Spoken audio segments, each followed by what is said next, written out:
Now we're going to learn the rules for naming compounds. And we're going to start with the ionic compounds. Can only imagine how thrilled you are to have a bunch more rules thrown at you now at this point. The good news is that these are pretty straightforward. I'm not going to say they're easy, but they're pretty straightforward. If you commit to memorizing them, because they're not on your reference tables, it becomes like riding a bike. You're never going to forget. You might hit a few fire hydrants on the way. It's not a whole lot you can do about that. We start by just making sure we understand the background, who makes the rules, why we have the rules, so that it's not just there to make your life miserable. It's actually there to make our jobs as chemists easier. And the rules are made by the IUPAC, the members of IUPAC, the International Union of Pure and Applied Chemistry.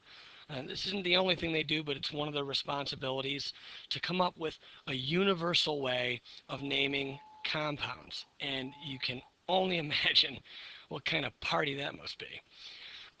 As exciting as it sounds, the real reason we do it is because uh, we need to share our findings in chemistry with people who speak other languages from other countries.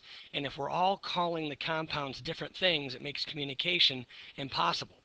So compounds have a common name, and that changes from one language to another. What we call water in Spanish would be called agua. So that changes from one language to another, which is fine. But when we want to communicate cross language, we use the chemical name or the IUPAC name.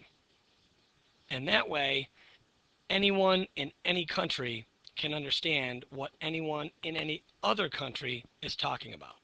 And this is our systematic method for naming compounds. Again, it's not to make our lives more difficult, it's actually to make them easier.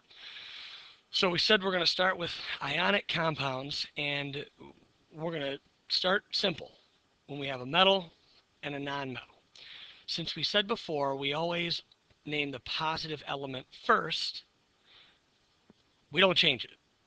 When we're naming an ionic compound, we simply name the positive element, the metal: sodium, lithium, copper, iron. We make no changes to the name of the first element in the compound. So that's nice. The second element, the negative element, or the non-metal, we simply change the ending from whatever it is to IDE. For example, you've got fluorine. If we break it up, we're going to change it from fluorine to fluoride. Oxygen I chose to put in here because it's kind of a tricky one. We don't call it oxygide. We actually break it up here, and instead of oxygen, it becomes oxide. What I want you to do is go ahead and hit pause.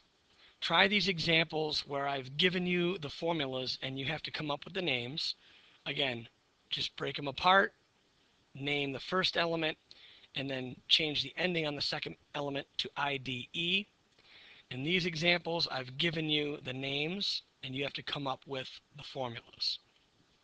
Once you finish that, come on back and we'll talk about the polyatomic ions.